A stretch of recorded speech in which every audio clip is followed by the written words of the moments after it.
हरे कृष्णा। कैसे हैं आप? उम्मीद करता हूँ आप और आपकी फैमिली सब हेल्दी होंगे। मेरा नाम है नितिन नाथ शर्मा और असेट मैनेजमेंट अंडरस्कोर आयुर्वेदा में आपका स्वागत है। तो आज बात करते हैं HDFC का मैन्युफैक्चरिंग फ़ंड NFO एक लॉन्च होने वाला है बहुत जल्दी। ये जो NFO जो लॉन्च होगा 26 अप्रैल 26 अप्रैल को स्टार्ट होगा और 10 मई को क्लोज़ होगा।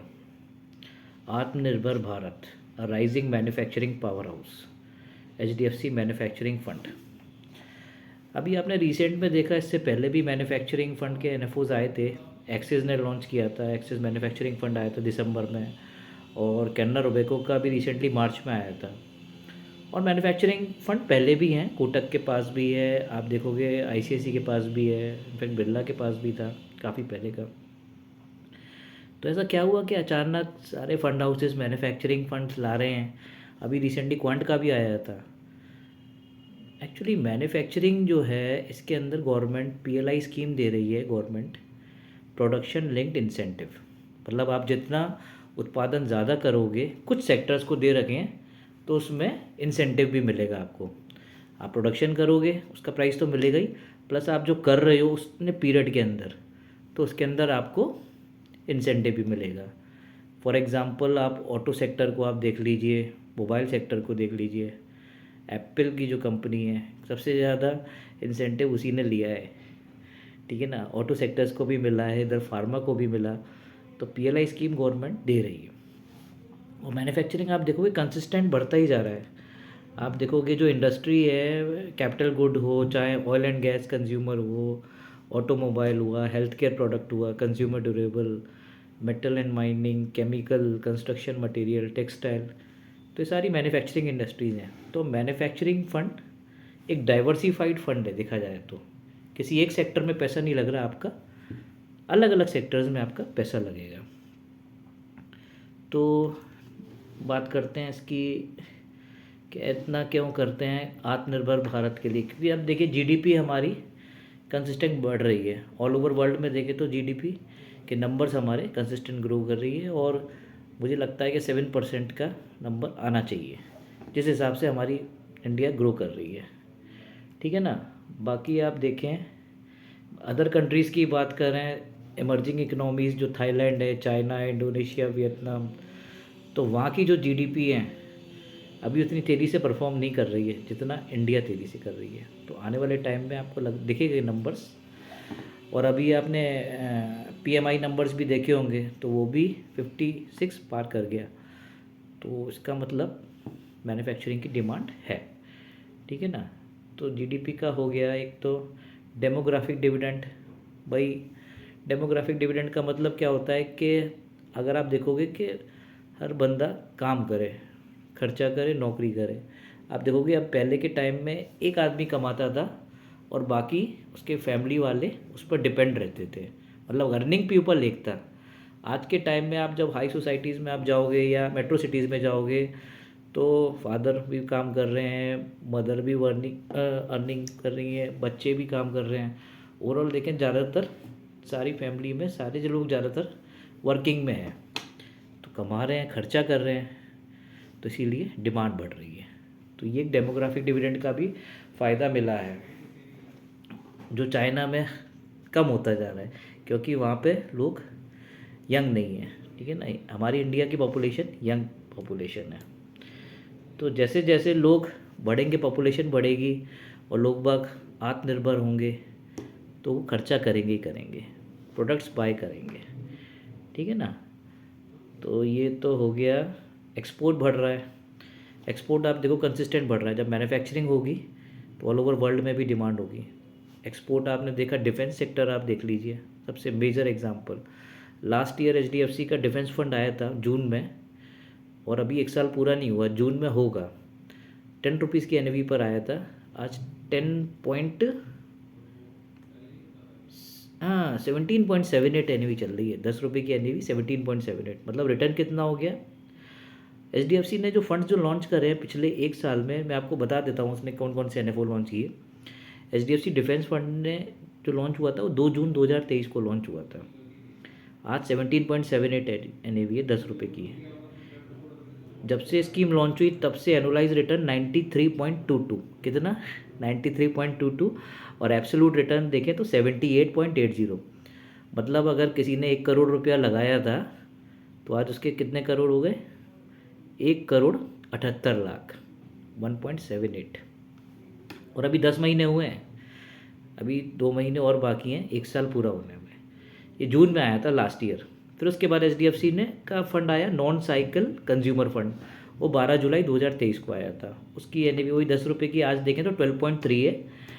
अगर एनुलाइज रिटर्न की बात करें स्कीम लॉन्चिंग से तो 30% के 30.70, और एब्सोल्यूट रिटर्न देखें तो 22.98%। अभी 9 महीने हुए हैं इस फंड को।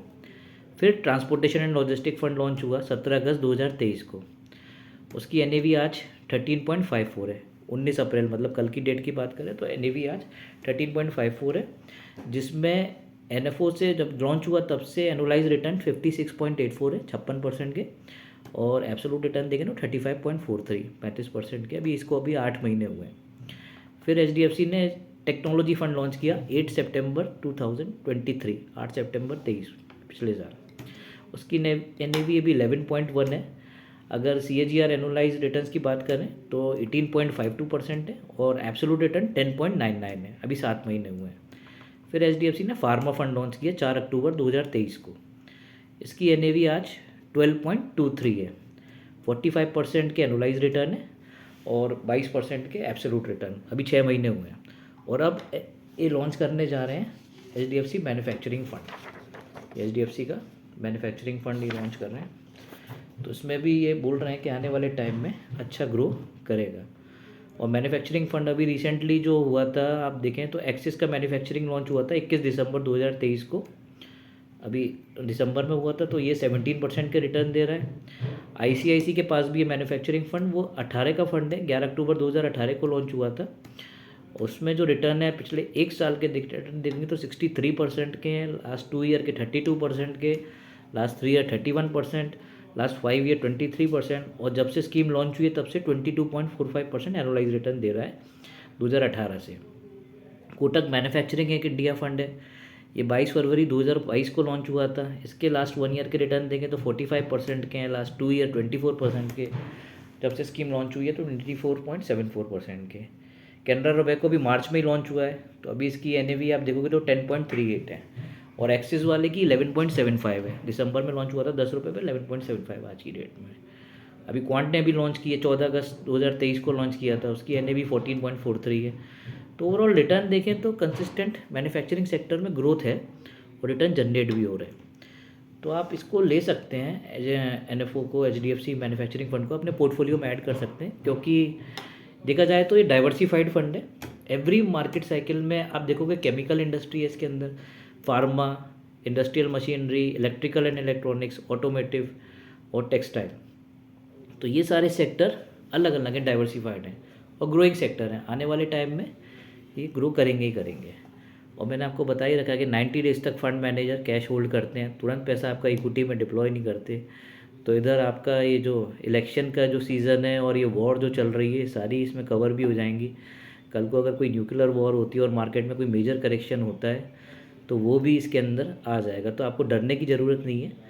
तो आप बड़े आराम से इसके अंदर आप पैसा इन्वेस्ट कीजिए और थोड़ा लॉन्ग टर्म के लिए रखिए। मैन्युफैक्चरिंग सेक्टर है, लेकिन कोई दिक्कत नहीं है, धीरे धीरे आपके रिटर्न्स अच्छे जनरेट हो जाएंगे। मैं नहीं कह रहा कि जैसे HDFC डिफेंस फंड ने एकदम से ना शूट आउट दिया, लेकिन ये है कि डबल डिजिट रिटर्न आपको इजीली इसके अंदर आ जाएंगे। तो आप धीरे धीरे आप इसके अंदर ऐड कीजिए। SIP या STP मोड से भी कर सकते हो और लमसम भी इन्वेस्ट कर सकते हो। मैन्युफैक्चरिंग सेक्टर ग्रोइंग सेक्टर है, कंसिस्टेंट गवर्नमेंट PLI स्कीम दे रही है सेक्टर्स को, तो अच्छा मूव होगा आने वाले टाइम में। तो आप मैन्युफैक्चरिंग फंड अपने पोर्टफोलियो में ज़रूर से ऐड करें। मैंने कराए हैं पहले भी, लेकिन अब HDFC का आया हुआ है मैन्युफैक्चरिंग। एक्चुअली HDFC के आप देखें तो टाइमिंग बहुत अच्छी रही है पिछले साल के जो फंड्स आपने देखा, चाहे वो डिफेंस फंड देखा, चाहे ट्रांसपोर्टेशन एंड लॉजिस्टिक, चाहे अदर भी आप देखें फार्मा भी, तो अच्छी टाइमिंग्स रही। तो इधर भी टाइमिंग्स अच्छी है। इलेक्शन सीज़न है, आप देखिए रिजल्ट्स क्या आते हैं गवर्नमेंट के, तो उस पर भी डिपेंड रहेगा। लेकिन हमारा आने वाला फ्यूचर ग्रोइंग ही है। GDP आपने देखा कि अदर कंट्रीज़ की जो रेटिंग एजेंसीज़ हैं वो भी कह रही हैं कि 6.5 से ऊपर हमारी जीडीपी रहेगी। हमारी आरबीआई तो खैर बोल ही रही है कि 7 पर है, आने वाले टाइम में होगी होगी। तो अच्छा है। जीएसटी कलेक्शन आप देखो कंसिस्टेंट बढ़ रहा है, पीएमआई नंबर्स अच्छे आए हैं, ठीक है ना। एसआईपी बुक जो म्यूचुअल फंड की है वो भी आप देखें 19,000 करोड़ की हो गई है। तो पैसा बहुत आ रहा है। ईपीएफओ का पैसा है, एम्प्लॉय प्रोविडेंट फंड ऑफिस का, ठीक है ना।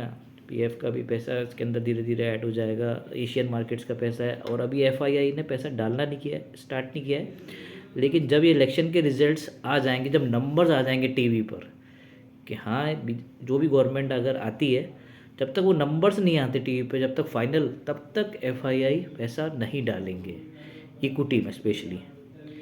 आप और हम तो चलो ऑब्जर्व कर सकते हैं, लेकिन एफआईआई जो हैं वो नंबर्स पर ही प्ले करते हैं।